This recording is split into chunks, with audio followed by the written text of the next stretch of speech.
Hello everyone, কেমন আছো তোমরা সবাই? আশা করছি ভালো আছো। আর আমি অনেক ভালো আছি। আর এদের দুজনকে দেখে তোমরা চিনতে পারছো কি জানি না, আর পেছনের জনকে তো অলরেডি চেনোই তোমরা, যে ওটা আমার বোন। আর এরা দুজন হচ্ছে আমার দিদির ননদের মেয়ে, মানে দুটো ননদের দুটো মেয়ে। তো তোমরা যারা আমার আগের ভিডিওগুলো দেখেছো তারা আশা করছি তোমরা চিনতে পারছো ওদের দুজনকে। তো ওদের দুজন কিন্তু আমার ভিডিওতে তেমন একটা নেই, ওই জাস্ট একটা দুটো ভিডিওতেই আছে। কারণ ওরা কিন্তু এসেছিলো আমাদের বাড়িতে বেড়াতে, আর তারপর কিন্তু আমরা সবাই মিলে গেছিলাম তারাপীঠে। সেই ভিডিওতে তোমরা অলরেডি দেখেই নিয়েছো। তো ওই ভিডিওগুলোতেই তোমরা জাস্ট ওদের দেখতে পাবে, যেহেতু ওদের বাড়ি অনেকটাই দূরে, মানে আমার দিদির বাড়ির ওইখানে। আর তোমরা তো জানোই আমার দিদির বাড়ি কোথায়। তো তারপর আমরা কিন্তু হেঁটে হেঁটে চলে যাচ্ছিলাম বাড়িতে, মানে আমার শ্বশুর বাড়িতে। আর আমি এসেছিলাম বাবার বাড়িতে।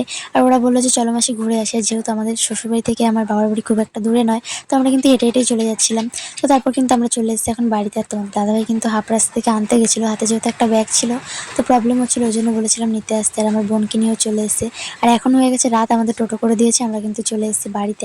আর এটা ছিল পরের দিনে সকালবেলায়। আর ভোর ভোর কিন্তু আমি উঠে একদম শাড়ি পরে নিয়েছি, তখন মেবি 5টা সাড়ে 5টা মতন বাজে।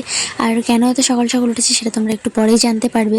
তো আমি কিন্তু এখন চলে এসেছি রাস্তায় দুব্বো তুলতে। আর কেন উঠেছি সেটা এবার তোমাদের বলেই দিই। আমাদের বাড়িতে আছে আজকে একটা ছোটোখাটো পুজো। আর এই পুজোটা সবার মধ্যেই, মানে আমি যতদূর জানি সবাই করে, বিয়ের পরে এই পুজোটা করতে হয় অষ্টমঙ্গলাতে গিয়ে। বাট আমাদের তখন একটা প্রবলেম ছিল, ওই জন্য করা হয়নি।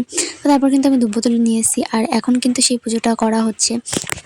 আমাদের 4 জনের নাম করে কিন্তু এই পুজোটা হচ্ছে, দিদি, জিজু, আমি আর তোমাদের দাদা ভাই। আর এই পুজোটা আমাদের মধ্যে, আমি যতদূর জানি সবার মধ্যেই, মানে বিয়ের পরে কিন্তু পুজোটা করতেই হয়। তো তারপর কিন্তু এখন চলে এসেছি আমি দুব্বোটা রাখতে। আর এই পুজোটা হচ্ছে বসুমতী পুজো বলে আমি জানি। আর তোমাদের কাদের ওখানে কী কী বলে অবশ্যই আমাকে কমেন্টে জানিও। আর কে কে এই পুজোটা দেখেছো অবশ্যই কমেন্টে জানিও। তো তোমরা এখানে দেখতেই পাচ্ছ, এখানে কিন্তু কোনো ঠাকুর নেই, শুধু ওই পাটা পুতো হয় পুতোটাই আছে, আর একটা জলঘট বসানো। তো তারপর কিন্তু আমি এখানে ছিলাম বসে। তো তারপর কিন্তু পুজো হয়ে গেছে। আর এই পুজো করার জন্য কিন্তু কোনো ব্রাহ্মণ লাগে না। এই পুজোর রিচুয়ালটাই হচ্ছে গল্প করা, মানে এই পুজো নিয়েই গল্প করতে হয় আমি যতদূর জানি। তো তারপর কিন্তু দেখো আমরা এখন চলে এসেছি রাস্তায় জিজু আর ভাগ্নিগুলোকে এগিয়ে দিতে। ওরা চলে যাবে এখন বাড়িতে, ওদের যাওয়ার কথা ছিল কালকেই, বাট এই পুজোটা করার জন্য মা বললো একদিন থেকে যেতে, ওই জন্য সবাই থেকে গেল। আর আজকে কিন্তু এখন চলে যাচ্ছে ওরা বাড়িতে। আর দিদি কিন্তু ছিল, শুধু জিজু আর ভাগ্নিগুলো চলে যাচ্ছিলো বাড়িতে। আর ওরা কিন্তু আমাকে দেখো টাটা করে দিচ্ছিল। আর সবাই মিলে একসাথে থাকার মজাটাই সত্যি আলাদা। তো অনেক মিস করবো তোদের। আমার বেশিরভাগ লং ভিডিওগুলো পোস্ট করা আছে ফেসবুকে। তো তোমরা যারা যারা আমার ফেসবুক পেজে নেই, তো তোমরা কিন্তু আমার এই যে দেখো স্ক্রিনে দিয়ে দিয়েছি, এই ফেসবুক পেজটা কিন্তু ফলো করে আমার পাশে থাকতে ভুলো না। তো চলো টাটা, দেখাবে নেক্সট ভিডিওতে, বাই।